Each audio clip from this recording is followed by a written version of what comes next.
Je me souviens encore du son de ses coups à ma porte ce matin-là. 3 coups brefs, pressés. Le genre de son qui fait battre ton cœur avant même que ton esprit comprenne. Quand j'ai ouvert, elle était là. Olivia. Ses longs cheveux blonds tombaient sur son t-shirt blanc à col en V, son jean clair moulait sa silhouette. Ses yeux étaient humides, son souffle court. Elle ne disait rien. Elle se tenait simplement là, comme si l'air du couloir était trop lourd à respirer. Puis, d'une voix tremblante, elle a lâché 3 mots qui ont tout changé. « Je suis enceinte ». Pendant 1 seconde, tout s'est arrêté. J'ai juré entendre le battement de mon propre cœur. Dans son regard, il y avait quelque chose, un mélange de peur et de courage, qui m'a fait comprendre que ce n'était pas juste une annonce. C'était un cri silencieux, une demande d'aide. Elle a baissé les yeux, tentant de retenir ses larmes. Elle m'a dit qu'elle ne savait pas si l'enfant était celui de son petit ami ou le mien. J'ai voulu répondre, mais aucun mot n'est sorti. Tout ce que je pouvais faire, c'était la regarder et comprendre à quel point ce moment était fragile. La femme qui paraissait toujours si forte tremblait devant moi. Et à cet instant précis, j'ai su que peu importait de qui était l'enfant. Ce qui comptait, c'était ce que je ressentais pour elle. Un sentiment que je n'avais jamais osé admettre, mais qui me consumait depuis la première fois que j'avais entendu son rire résonner dans le couloir de cette vieille maison. Parfois, la vie change en 1 seule seconde.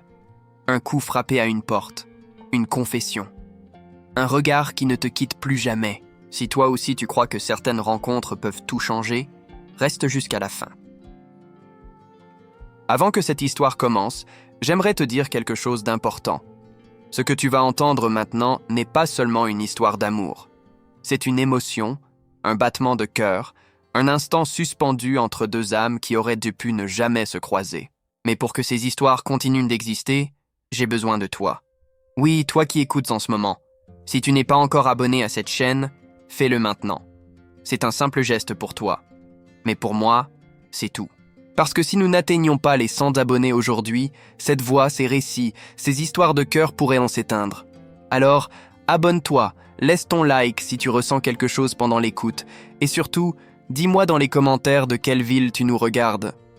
J'adore imaginer d'où viennent ceux qui partagent ces émotions avec moi, ton soutien, ton message, ton écoute. C'est grâce à toi que je peux continuer à raconter des histoires d'amour comme celles que tu vas découvrir maintenant. Parce qu'au fond, chaque abonné ici n'est pas juste un nombre, c'est un cœur de plus qui bat avec le mien.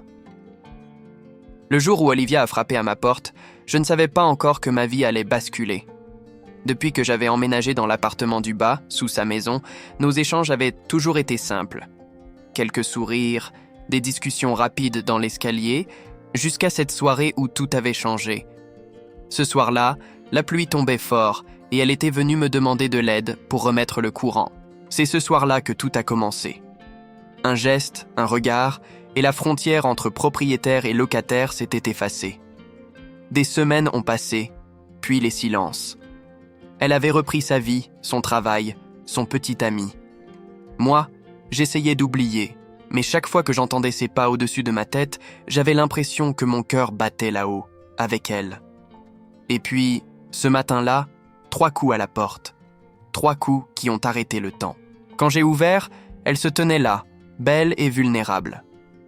Son jean clair, son t-shirt blanc à col en V légèrement froissé, ses longs cheveux blonds qui glissaient sur ses épaules. Ses yeux bleus étaient fatigués, remplis de quelque chose que je ne comprenais pas encore. Elle a murmuré mon prénom, comme si elle cherchait le courage dans le son de ma voix. Et puis, ces mots. 3 simples mots. Je suis enceinte. Ils se sont accrochés à l'air, suspendus entre nous. J'ai cru que j'allais m'effondrer. Pas à cause de la peur, mais parce que je voyais dans ses yeux la tempête qu'elle portait. Ce n'était pas une annonce, c'était une confession. Je ne savais pas quoi dire. Je l'ai juste invitée à entrer. Elle a refusé, préférant rester dans l'encadrement de la porte, comme si franchir cette ligne pouvait tout compliquer encore plus. Son regard s'est baissé et elle a dit qu'elle ne savait pas si l'enfant était de lui ou de moi. J'ai senti mon souffle se couper. Elle avait repris avec son petit ami peu après notre nuit ensemble. C'était logique. Mais entendre cette phrase, sortie de sa bouche tremblante, m'a déchiré de l'intérieur. Je voulais la prendre dans mes bras, lui dire que tout irait bien, mais quelque chose me retenait. Peut-être la peur, peut-être l'amour. Elle m'a remercié doucement et a commencé à partir. Je n'ai rien fait pour la retenir. Ses pas dans l'escalier résonnaient comme une mélodie triste. J'ai fermé la porte, adossé mon front contre le bois froid, et je me suis demandé pourquoi c'est elle que je n'arrive pas à oublier. Toute la journée, j'ai revu son visage, sa voix, sa main tremblante sur la poignée de la porte. Je savais qu'elle voulait garder le bébé. Et au fond, malgré la douleur, une part de moi espérait que ce soit le mien, juste pour avoir une raison de rester dans sa vie. La nuit tombait quand j'ai entendu un bruit au-dessus. Une chaise qui bouge, un pas nerveux. Olivia ne dormait pas, et moi non plus. Deux âmes séparées par un plafond et par une vérité que personne ne voulait affronter. Je me suis assis sur mon lit, les yeux fixés sur le plafond. Je savais qu'elle avait peur. Et moi aussi. Parce que parfois, une simple porte peut devenir la frontière entre deux vies, ou le passage vers quelque chose d'irréversible. Et si le destin venait de frapper à ma porte? Les jours qui ont suivi sa visite ont été étranges. Le silence dans la maison n'était plus le même. Avant, c'était un silence apaisant, celui d'une routine tranquille. Mais depuis qu'elle m'avait annoncé sa grossesse, chaque bruit, chaque pas au-dessus de moi résonnait comme un rappel de ce que nous avions partagé et de ce que nous ne pouvions plus être. J'essayais de vivre normalement. Je travaillais, je sortais, mais tout me ramenait à elle. Son parfum flottait encore dans le couloir, mélangé à l'odeur du café qu'elle préparait chaque matin. Parfois, je surprenais mon regard fixé sur sa fenêtre, espérant l'apercevoir juste un instant. Elle n'apparaissait presque plus, comme si elle voulait se cacher du monde et peut-être aussi de moi. Une nuit, j'ai entendu des pas hésitants dans l'escalier. J'ai ouvert la porte avant même qu'on frappe. Elle était là. Encore. Sa silhouette dans la lumière du palier semblait fragile, presque irréelle. Elle portait un pull gris et un jean, les cheveux lâchés, un peu emmêlés. Ses yeux étaient fatigués, mais quand elle m'a vu, un léger sourire a traversé son visage. « Je ne dors pas », a-t-elle murmuré. « Moi non plus », ai-je répondu. Elle a abaissé la tête, puis est entrée sans que je dise un mot. L'air entre nous était lourd, chargé d'une tension douce et douloureuse. Elle s'est assise sur le canapé, ses mains posées sur son ventre. Et dans ce geste, j'ai compris qu'elle avait déjà accepté l'enfant, peu importe de qui il était. Elle m'a parlé longuement cette nuit-là.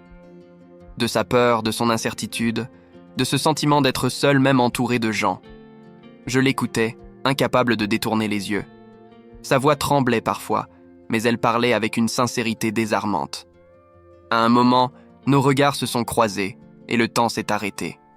Ce n'était pas du désir, c'était plus profond. Une reconnaissance silencieuse entre deux âmes perdues. Elle s'est levée pour partir, mais au moment où elle a passé la porte, je lui ai dit « Olivia, peu importe ce qu'il arrive, je suis là, d'accord ?» Elle a hoché la tête sans me regarder. Puis elle est partie, laissant derrière elle un parfum de vanille et de mélancolie. Cette nuit-là, je n'ai pas dormi.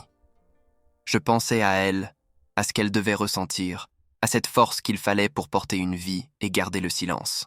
Et au fond, je savais que même si l'enfant n'était pas le mien, je voulais faire partie de cette histoire.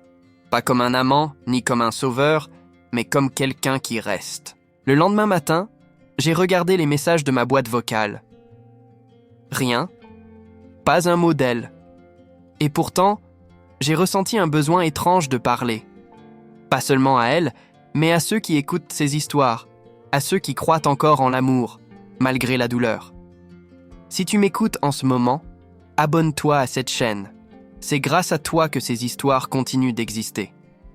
Chaque abonné ici, c'est une lumière de plus dans cette maison de silence. J'ai fermé les yeux et j'ai imaginé son visage, ses lèvres tremblantes, sa main sur son ventre. Et pour la première fois depuis longtemps, j'ai souri. Parce que malgré tout, elle m'avait fait sentir vivant.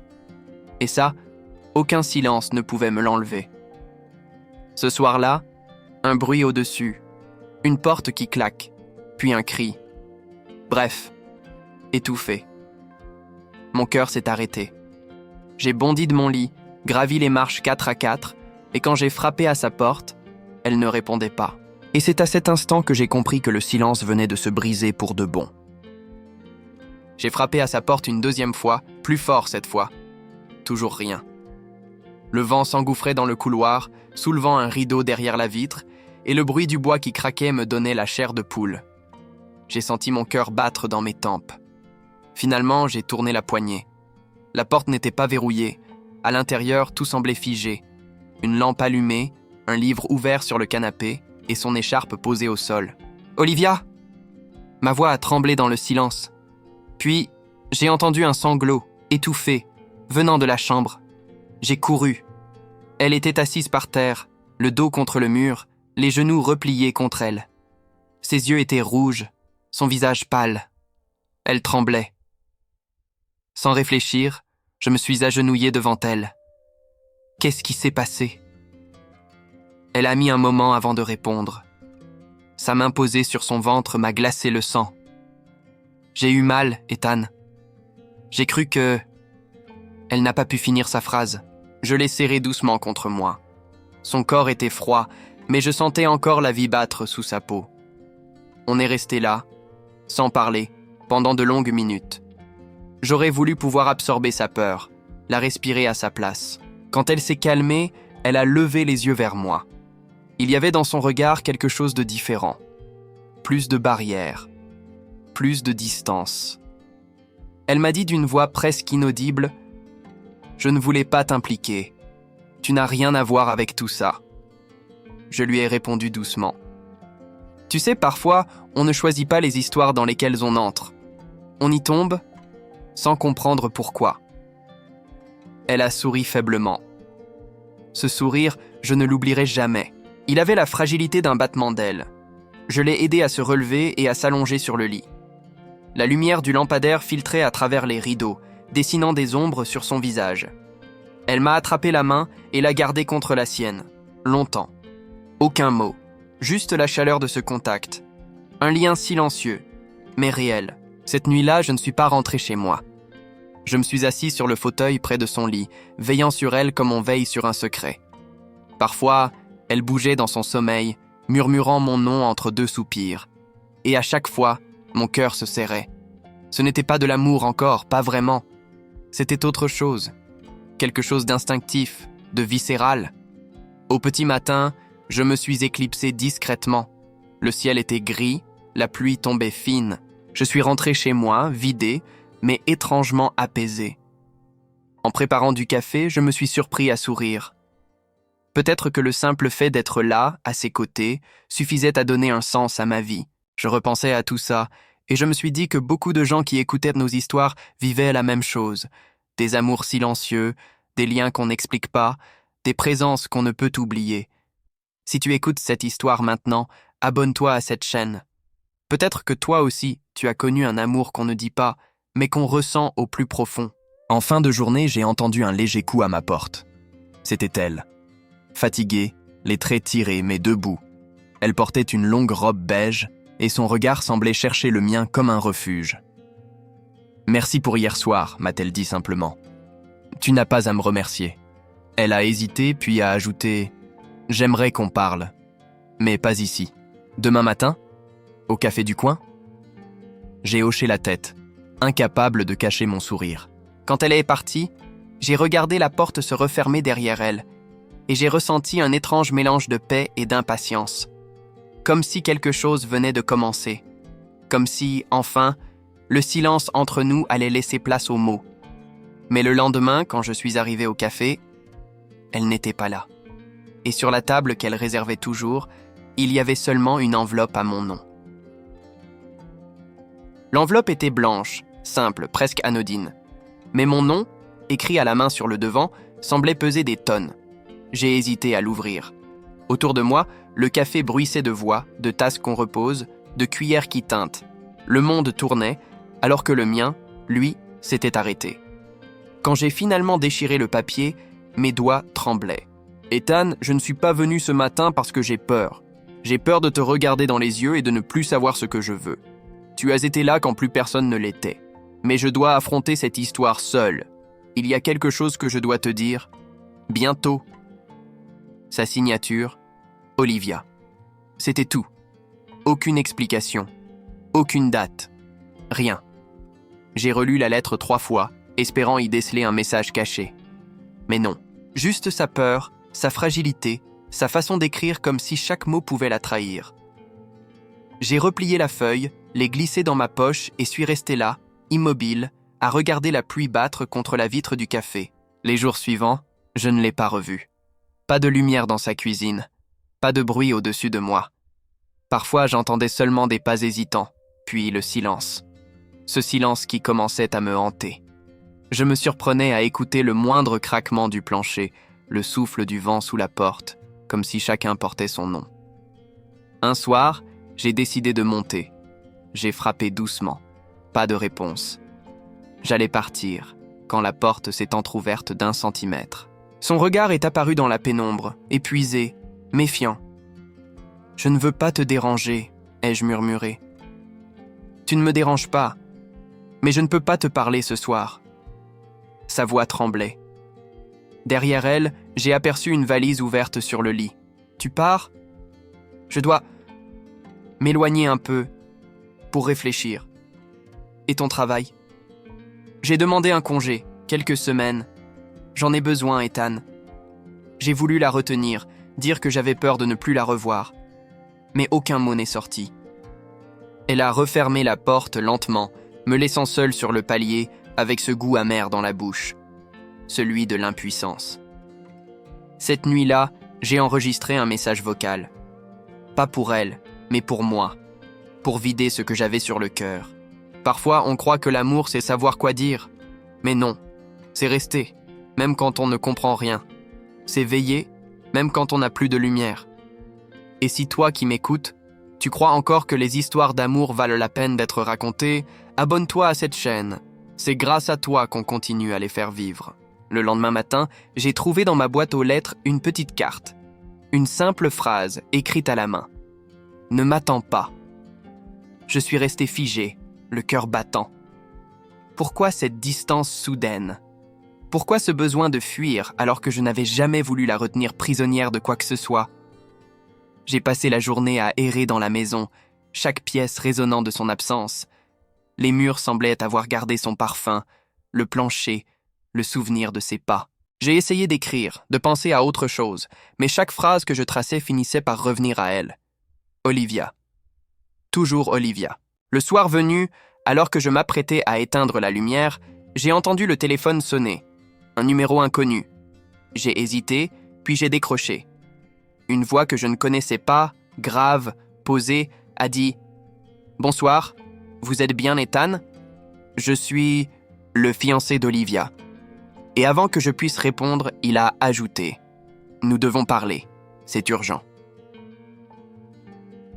J'ai figé sur place. La voix à l'autre bout du fil était calme, mais chargée d'une intensité qui m'a traversé comme une lame. Le fiancé d'Olivia. Ces mots résonnaient dans ma tête, impossibles à digérer. J'ai serré le téléphone si fort que mes doigts sont devenus blancs. Oui, c'est moi. Je crois qu'il est temps que nous parlions, vous et moi. Le ton était poli, presque doux, mais je sentais la tension cachée sous chaque syllabe. On s'est donné rendez-vous le lendemain, dans un petit café au centre-ville. La nuit qui a suivi fut longue, sans sommeil. Je n'arrivais pas à comprendre comment j'avais pu devenir un personnage dans une histoire que je ne maîtrisais plus. Était-elle encore avec lui ? Avait-elle seulement parlé de moi ? Ou étais-je, comme toujours, juste un chapitre qu'on referme en silence ? Le matin, j'ai mis ma chemise la moins froissée, celle qu'elle m'avait complimentée une fois. Dans le miroir, mes yeux semblaient plus fatigués, mais je me suis dit que la vérité méritait au moins un visage digne. Quand je suis arrivé au café, il était déjà là. Grand, brun, élégant, avec ce genre de présence tranquille qu'ont les hommes sur deux. « Ethan, c'est ça ?» J'ai hoché la tête.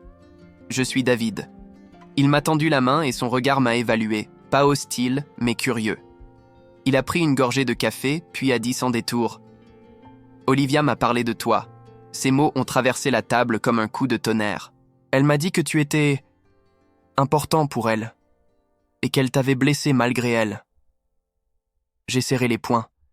Je ne savais pas si je devais me sentir soulagé ou humilié. Et pourquoi m'appeler? Parce qu'elle est partie précipitamment. Elle ne répond plus à mes messages. Et je pense que tu sais des choses que moi, je ne sais pas. J'ai levé les yeux vers lui, cherchant la sincérité. Il semblait sincèrement inquiet. Nous avons parlé longtemps, de tout et de rien, de sa peur, de son amour, de son incapacité à comprendre pourquoi elle s'était éloignée de tout le monde. Plus il parlait, plus je sentais un nœud se former dans ma poitrine. Cet homme l'aimait, peut-être d'une manière différente de moi, mais profondément. Et pourtant, une part de moi refusait de le haïr, parce que dans ses yeux, j'ai vu la même douleur que dans les miens. Avant de partir, il a sorti une photo de sa poche, une échographie. Elle m'a dit qu'elle doutait que ce soit de moi, mais moi, je n'ai jamais douté d'elle. Il a posé la photo devant moi. Si tu la revois, dis-lui simplement qu'elle n'a pas besoin d'avoir peur. Je l'attendrai. Puis il est parti, sans un mot de plus. J'ai regardé cette image longtemps. Un petit cœur flou sur fond noir. Une vie. Une promesse. En rentrant chez moi, je me suis assis sur les marches, incapable de bouger. Je repensais à tout. À ses silences, à ses gestes interrompus, à cette nuit où elle m'avait pris la main. Tout avait un autre sens maintenant. Elle m'avait cherché, puis fui, parce qu'elle ne savait plus où était sa place. Et moi, j'étais resté là, entre deux mondes, ni amant, ni étranger. Juste celui qui attendait qu'elle se décide. Si tu écoutes cette histoire et que toi aussi tu as déjà aimé quelqu'un que tu n'auras jamais vraiment, abonne-toi à cette chaîne. Parce que quelque part, ces histoires-là méritent d'être entendues. Ce soir-là, alors que je relisais la lettre qu'elle m'avait laissée, j'ai entendu des pas dans l'escalier. Lent, hésitant, puis un léger coup à la porte. Mon cœur s'est arrêté. Quand j'ai ouvert, elle était là, trempée par la pluie, les yeux rougis, tenant quelque chose dans ses mains, la même photo que celle que David m'avait montrée. Elle a murmuré « Ethan, j'ai besoin de te dire la vérité. » Elle se tenait devant moi, tremblante, ses cheveux blonds ruisselants collés à ses joues. La pluie dessinait des rivières sur sa peau et ses yeux, gonflés de larmes, semblaient chercher un abri dans les miens. J'ai écarté la porte, sans un mot. Elle est entrée, lentement, comme si chaque pas pesait une éternité. Elle a posé la photo sur la table. Le papier était froissé, comme si elle l'avait tenu trop fort. Puis elle s'est assise, le visage entre les mains. « Je ne sais même plus par où commencer », a-t-elle murmuré. Je suis resté debout, incapable de bouger. L'air semblait plus lourd que d'habitude, chargé d'un mélange de peur et de vérité. « Commence par ce que tu ressens », ai-je dit simplement. Elle a levé la tête. « Je t'ai aimé, Ethan. Peut-être pas comme on aime d'habitude, pas avec des promesses ou des plans d'avenir. Mais je t'ai aimé dans le silence, dans les regards qu'on n'ose pas soutenir. Et c'est pour ça que j'ai peur. Parce que cet amour m'a fait tout confondre. » Ces mots sont tombés comme une confession, douce et déchirante. Le père de l'enfant, c'est David. Mais avant de le savoir, j'ai douté. J'ai douté de tout, même de moi. Et je ne pouvais pas te regarder sans sentir cette honte me brûler la peau. Elle a baissé les yeux, ses doigts jouant nerveusement avec la manche de sa chemise. Je t'ai repoussé parce que si j'étais resté, j'aurais fini par te perdre autrement. Et je ne voulais pas que tu me détestes. J'ai pris une grande inspiration. Une part de moi voulait crier, une autre voulait la prendre dans mes bras. Mais je n'ai rien fait. Je me suis approché d'elle et j'ai simplement dit « Je ne t'ai jamais détesté. J'ai juste espéré. » Elle a souri à travers ses larmes, un sourire si fragile qu'il aurait pu se briser au moindre souffle. Nous sommes restés silencieux un moment. Puis elle s'est levée et a marché jusqu'à la fenêtre. Sa silhouette se découpait dans la lumière grise du dehors. Elle portait une simple chemise blanche, légèrement transparente avec la pluie, et son jean collait à sa peau. Une beauté douloureuse. Une image que je n'oublierai jamais. Tu devrais me détester, Ethan, parce que je pars encore, parce que je ne veux pas t'entraîner dans tout ça. David mérite que je sois honnête avec lui. Et moi, J'ai besoin d'apprendre à vivre sans me cacher derrière toi. » Elle s'est tournée vers moi, les yeux pleins de sincérité. « Mais avant de partir, je voulais que tu saches la vérité, parce que tu mérites au moins ça. » Je me suis avancé jusqu'à ce qu'il n'y ait plus qu'un souffle entre nous. Son parfum mêlé à l'odeur de la pluie me donnait le vertige. J'ai glissé une mèche de ses cheveux derrière son oreille. « Et moi, je voulais que tu saches que je t'aurais attendu, même sans promesse, même sans fin heureuse. » Elle a fermé les yeux, et une larme s'est échappée, traçant un chemin silencieux sur sa joue. Il y avait quelque chose d'invisible entre nous, une tendresse suspendue dans le temps. Elle a posé sa main sur ma joue, doucement. « Et si toi aussi, tu crois que certaines histoires d'amour valent la peine d'être vécues, même si elles finissent dans les larmes, abonne-toi à cette chaîne, parce que c'est grâce à toi qu'on peut continuer à raconter ces émotions qu'on n'ose pas dire à voix haute. » Quand elle a franchi la porte, un vide immense s'est installé dans la pièce. Le bruit de la pluie s'est mêlé au battement de mon cœur et j'ai compris que rien ne serait plus pareil. Sur la table, il restait la photo de l'échographie. Je l'ai prise dans mes mains, sans savoir pourquoi, et j'ai murmuré pour moi-même « Peut-être qu'aimer, c'est justement apprendre à laisser partir. » Mais au fond de moi, je savais que notre histoire n'était pas terminée. Parce que la vérité, elle, n'avait pas encore tout dit. Les jours qui ont suivi son départ ont eu la lenteur d'un hiver sans fin. Chaque matin, le plafond semblait plus bas, la lumière plus froide et le silence plus lourd. J'essayais de me convaincre qu'elle allait bien, qu'elle avait trouvé quelque part un coin de ciel où respirer. Mais la vérité, c'est qu'Olivia me manquait comme l'air. Sa voix résonnait encore dans la maison, comme un écho qui refusait de mourir. Parfois, je croyais entendre ses pas dans l'escalier, son rire discret dans la cuisine. Alors je montais, le cœur battant, pour ne trouver que le vide. Les murs, eux, se souvenaient encore d'elle. Ils gardaient sa chaleur, son odeur, sa fragilité. J'ai commencé à écrire. Pas pour elle, mais à cause d'elle. Des lettres que je n'enverrai jamais, des phrases que personne ne lira. C'était ma façon de continuer à lui parler sans trahir ma promesse de la laisser partir. Parce qu'au fond, je le savais. Certaines absences valent plus que des présences fragiles. Un soir, en rentrant du travail, j'ai trouvé une petite boîte posée devant ma porte. À l'intérieur, une bague. Simple, en argent, accompagnée d'un mot, pour ne pas oublier que même les histoires inachevées peuvent être vraies.